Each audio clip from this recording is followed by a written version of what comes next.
My name's Noel. Noel, yeah. Yeah. Nice to meet you, Noel. I'm Nice Axel. to meet you too.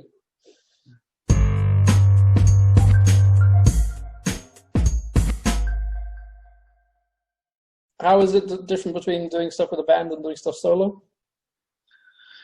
Well, I haven't done much solo yet compared to with the band. I haven't played a concert yet with solo, and so far it's pretty similar. Well, big difference is, and also the big fun is on this project. I've decided, it's the kind of the rule is to follow me. Whilst in other when we have a band, we have a producer or we have someone to follow. And of course, it's a big part of me and all of that. But then it's always a compromise. You're working with other people, and that's a good thing in my opinion. A lot of times this makes very great art. But it's fun to variate. And then now in this project, I'm I'm trying to go for making me feel good. Okay. That's also nice. Yeah, it's really nice, and I gravitate to great music, and I'm just basically taking songs and music that I remember has made an impact on me, and I take all the stuff that has really impacted me, where I felt like a physical reaction to the music. I take this music and I try to get inspired by that kind of music, and I always try to take the decisions in the direction of what I know a young Axe, or just an Axe now, what I would have really loved hearing on the radio, for instance. So you're quite inspired by stuff like current stuff that you hear? Yeah, I'm inspired by everything that's what I'm trying to say. I'm inspired by everything I really have gravitated towards in my life. So it kind of starts with, for me, my first really musical impression, except from my parents playing, of course, is when my dad put on the LP of Gypsy Kings, with the song, especially the song Bamboleo. For me, this is the first time I really felt music in a different way, and That's interesting. I was probably 3 years old or something. So this song, of course, the energy of this song and of Gypsy King, I'm listening to right now to get inspired from my own shit. And then you can jump a couple of years, and the 90s dance scene comes, and I'm still a kid, and a lot of these songs really affected me, very hard. Scooter, Alice DJ, all this great shit, and of course ABBA and in Germany, now I know you're not German, but you've been living in Germany, of course, a lot of German music like Boney M is a very big inspiration for me, and this great Hamburg band, what's they called, Modern Talking, of course. Oh yeah. Very, very big inspiration. So and all the names I mentioned now is music that when it came on the radio back in the days, I felt just God in me. That's cool. That's nice. Yeah. So I'm trying to get inspiration for this type of music. You because you like the bands you just mentioned are really quite pop, and I hear like with Kakkmaddafakka and also with your new stuff that it's a bit more there's a I don't know if you'd say a rock element, but like a more kind of slightly more manic element. Yeah, I bring some energy, that's what I'm all about. I always been full of energy, and when we make live shows, the reason why we make the best live shows in the world, or one of the best, is because of the energy, and because we have a way of feeling the music. Yeah. And this we trying to learn the people. That's basically what I'm doing. I feel music in a little bit different way than other people, and I'm trying to get people to feel whatever I'm feeling. And that's what I'm trying to do with the band, of course, and also what I'm trying to do with my solo project is just a little bit different inspirations, basically. With the band, of course, there is more band stuff that is inspiration for us. But still, all these names I mentioned has been a big inspiration for the whole of our career, everything from Boney M. But now I finally have the format to make more similar music, because now I program. We don't have a drummer, it's easier to make than the dance music when I can only program it at home, and yeah, you understand. Yeah. And so when you do stuff by yourself, is it kind of like I'm gonna say, is it kind of is it more kind of careful? Do you come to it more carefully, or do you kind of like? Because I can imagine with a band. I mean, I used to play myself and write songs and stuff, and solo and with a band. And then I noticed with a band, it's kind of like you start off kind of whether like it's quite controlled, or you have like if you bring an idea that's like this idea, and then with everyone like throwing the energy into it, then it very quickly becomes a bigger thing, which is also really cool. But it kind of like it's hard to keep kind of control of it in a way. And I wonder if you kind of like when you do it solo, then it's you kind of. I think I understand exactly what you mean, and yeah, you're right. But you know, I have a little bit different approach. When I bring a song to the band, I know that, of course, it's different for every song. Sometimes I bring the song and I tell you play exactly this, you play exactly that. You know, I have everything in my head and I have programmed everything, and you know, it's just like orchestra. Okay. But even though it's like that, I know, you know, it will sound like Kakkmaddafakka. We played so many shows together, so what we want with Kakkmaddafakka is it to sound like Kakkmaddafakka. And that's why I don't need to tell everyone what to do. We just bring the song, I play the song, and then what we want with Kakkmaddafakka is to get this, what you're talking about. But you are exactly right. When I do in my own, I don't have this thing. And, you know, then I have to make it myself. And then I just imagine myself as a bass player, imagine myself as a drummer. How would I do it as a drummer? How would I do it as a bass? You know, or now I am programming it, you know, so it is like me playing the drums. But I know how to do this because I've done it so much with Kakkmaddafakka. And especially in the beginning of Kakkmaddafakka, I needed to be very, you know, composer to be able to get the hits. You understand what I mean? Yeah. When I made Restless, it's very, very programmed song. You know, it's very pop art. You know what I mean? So I know both sides, but what you want with a band is you don't want only me on everything. Then the good thing with Kakkmaddafakka is that we have great Black Mambo on bass and Pish to do the choiring, you know, the great drummer. But with myself, you know, I wanted to give also the world opportunity to see how it is when it's purely me, you know. And it's fun. Yeah, it's interesting. Do you think that, like, because you say about like composing things very carefully and seeing things from like knowing the different parts, do you think that comes from having classically trained parents? Have they been like an influence on your music, would you say, or not? Well, the professional approach to music, yes, it comes definitely a lot from my parents. But I don't read notes. You know, like I know everything because I need to know. You know, if you're your own man like I am, I started my own business. I need success. You understand? In a very deep level. And then you need to know everything. It's like when you're building a car. You see, if you want to build a good car, you got to know everything. You know, you got to put it down to molecules and then put it back together, as we say, you know. And the same thing is with music. Every Kakkmaddafakka song, I know everything about. Everything. And I even know, I know everything, basically. That's really cool. If you want to keep success for a long time, you cannot only you have to know everything about your art, like all the details, you know, down to the compressor used on that hi-hat in that second, you know. I know all this. But you also have to know all this about all the business also. You know, it's very stressful. But when you've done it like I've done, it's easy. You understand? And then going from a band where I have to know, I don't only have to know what everyone is playing, but I have to make the other guys play as good as the level needs to be. You understand? It's a very tough job. Yeah. But when you know all this, that's when you have all the expression. You know, you got to know the rules, and then you can break the rules. And this is very true saying. But in my opinion, if you really want to have success, you got to know everything about everything. Yeah. And then you also need God on top of that. Yeah.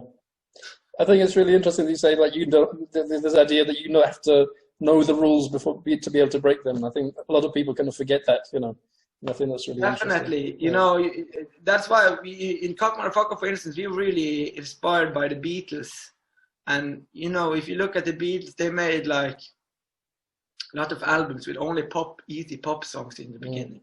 But very, very clever. Of course, you know, talking about that, there is a lot of people on the internet that says it's too clever, you know. And if I were you, I would put some hours aside and just learn that whole conspiracy, because that's really changed my mind. Really? But, really, yeah. Okay. But that's not something I'm not talking about conspiracies. It's too many of them. But I can really recommend you to you know, yeah. Okay, a rabbit hole. No, it's not really. It's just very interesting.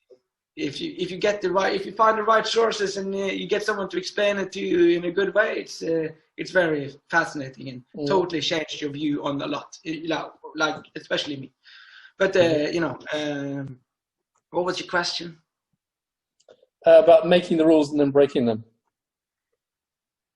Yeah, and like I said, inspired by Beatles, and early on we decided to. In the beginning, we just need to make a lot of kind of pop songs and easy, not too complicated shit. Even though we were really into complicated Beatles and complicated Pink Floyd and everything, you understand what I mean? Or you know, ways, you know. We decided to. First, you got to build the fans and make easy songs, and then you can move on to kind of more complicated music. And this has been a little bit of our approach, and it is my approach in general to, you know, you gotta kind of walk the walk before you can talk the talk. That's true. Yeah, and I think that also, like, simplicity is very, very difficult to achieve or to keep hold of. I think, especially when you're making art, you know, I think that's really a talent in itself. Yeah, you know, for me, I always gravitate towards the naivety, or to almost towards the stupid. I think it's very fascinating, the line between genius and total stupidity. You know, it's a very thin line. It's a very thin line, and believe you me, I a lot of time end up on the stupid side. You know, okay. But I still wake up every day and trying to go for that, you know, genius thing. And when you hit that thing that is so banal that it becomes just super nice or catchy, you know, it's a very nice feeling, and it's almost like a favor to the world, in my opinion, when you make this. You know, it can be a painting that is just so easy, nice, or a song, a pop song, 2 minutes. You know what I mean? I'm a really sucker for these kind of moments in art, and I always kind of go for it. And you know, talking about my first single, this chorus, have you heard it? Yeah. Yesterday, you know, I was about to. I scrapped that chorus. Yeah. Yeah. You mean you threw it away and then brought it back over? I threw it away because I was pretty sure this was too banal acts, you know, or you know, too naive, or too you know, too childish, and I made a terrible chorus, which I, you know, which was just shit.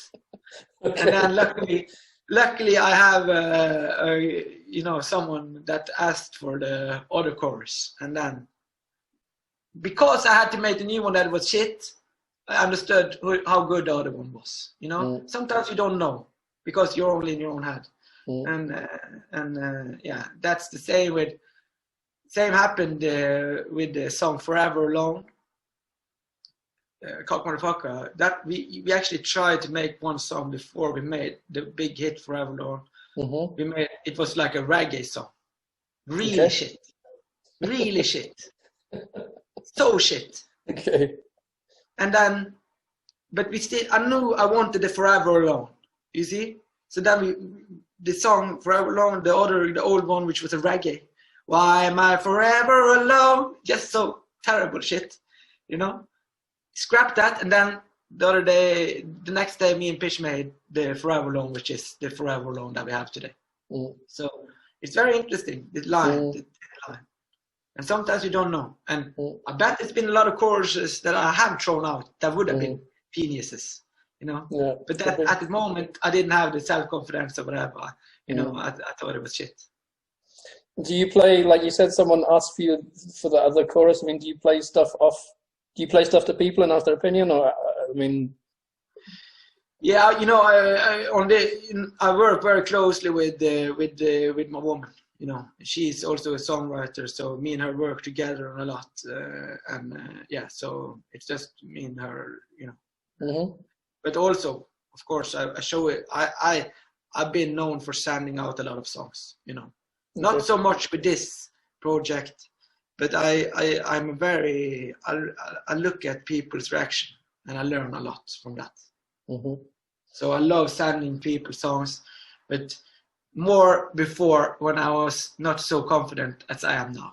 Now I'm very confident, you know, too confident almost. But now I kind of know when it's good or bad myself after some time.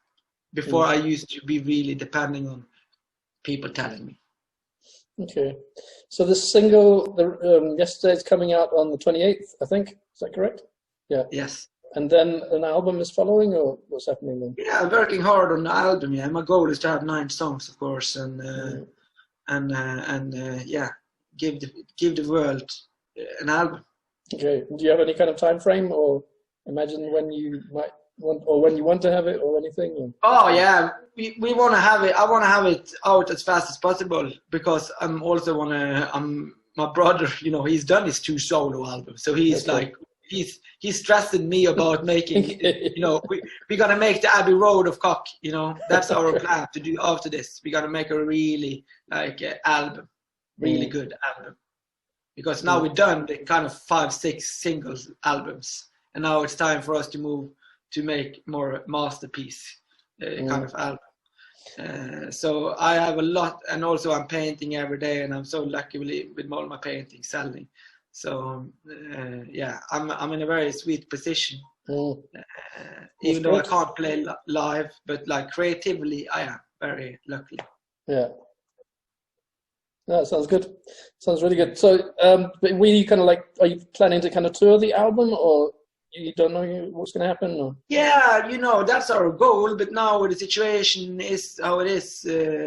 We don't know, but of course, I'm addicted to touring and to play. Yeah. And the great thing with this project is that I don't need a band. You know, I love playing with a band. We're never going to stop doing that magic. And I doubt that I will be better live solo than with a band. But the great thing is that I can go with only 1 microphone now. You know, we don't need a big stage or drums, or, you know what I mean? It's a very inefficient way, you know, compared to having a DJ and a microphone, you know, or whatever. I don't even need a DJ. So that's also a bit of the plan, to be able to, you know, travel a little bit lighter, you know, and be a little bit more spontaneous. I think it gives you a lot of different possibilities if you do it like that. Yeah, and I'm an entertainer. I love entertaining. But I love, I've been missing kind of having an opportunity to entertain myself. I've always been depending on my homies in the band, and you understand. And now it's fun to be able to kind of put on a show, a proper show alone. So I have to learn how to do that, you know. But I think it's going to be no stress. I'm very natural on stage, you know. And your challenges are good to know. Yeah, new challenges are good, and at the same time, I completed so many cool shows, and I'm sorry to sound cocky, but I'm very. If it's not going to be the best live show with me solo, I really couldn't be bothered, because I'm so proud of all the live shows I've done with Cock, and will do more with them, you know. So my shoulders are low. I have low, you know. I put low pressure on myself. I'm doing this to have as much fun as possible, and also to show the world like 100% how I would have made an album. And then the next album I'm making solo will probably Well, I have a dream of making an album that is more inspired by my other big inspiration in life, which is the Swedish singer Cornelis Vreeswijk, which is basically going to be me with a nylon string guitar and a tall bass player. So very different, you know. And what's he? Sorry. No. What I can say about that is that's the other type of music I've been, you know, gravitating towards a lot, which is more like the singer-song pub music, good songs, and just a guitar and a bass. You know, this is also in every country they have this, you know, especially in Spain but in Sweden they have a great tradition for this, and I'm half Swedish, so I'm grown up with this music. So, and also with Bergen we have some great singer-songwriters. No, really, yeah. So but this, you know, no stress. Maybe when I'm 40, you know, maybe I can make this type of album, you know. But that's also a dream of mine. But now first it's gonna be a techno kind of 90s dance pop album, which is really the word I made myself for this type of feeling is air, you know, air. You know, it's like the action scenes. It's like what I'm watching now is Fast and the Furious. I'm watching all the movies from start to finish. Okay. Yeah, and yesterday we watched 7. And you know, I used to have Nicolas Cage as my favorite actor. Now my new favorite actor is Vin Diesel. Okay, I haven't seen the films, but I can imagine. I have to go and watch them to get it. It's like listening to the Antwoord or whatever. You know, you got to put yourself in the mind of these movies. Then they're great. You know, okay, right. if you all bicycling around on your electrical bike, maybe it's not the movies for you. but if you like to smell of petrol and, you know, in action, you know, I love good movies also. But to be honest, this entertains me more, you know. Yeah, it's okay. So what's happening with Kakkmaddafakka? You say your brother really wants to get back into the studio, but you want to do like a different kind of album next time? No, we don't know before we've done it, but it's going to be a Kakkmaddafakka album, but it will be better, just better. You know, we're just going to make it even better. The last album we did was very good. And this one will be even better, more inspired by the good albums like Dark Twisted Fantasy, you know, Astroworld, a lot of the modern cool albums, and also back to Lonely Hearts Club Band and Off the Wall and Dark Side of the Moon. You know, there's so many good albums, and I feel we haven't made that yet, and so we can really, we have good albums, but they're more like pop albums, like you know what I mean? I know what you mean. I know exactly what you mean, because I think like also these days there's so much concentration on singles with the Spotify thing and everything, and I think and we've been really focused. Yeah, and it's an album in itself is a different kind of art form in a way. Yeah. And this, you know, we of course try to make an album every time, but now I don't care now if not all the songs are singles, you know. On the other albums, all the songs have been kind of singles, you know, or potential singles. So now there's enough for 2 potential singles, and the rest, you know. But you know, there will definitely be very catchy songs, and they will all sound like singles. But the whole album will feel like something you put on from start to finish more, or that's the goal.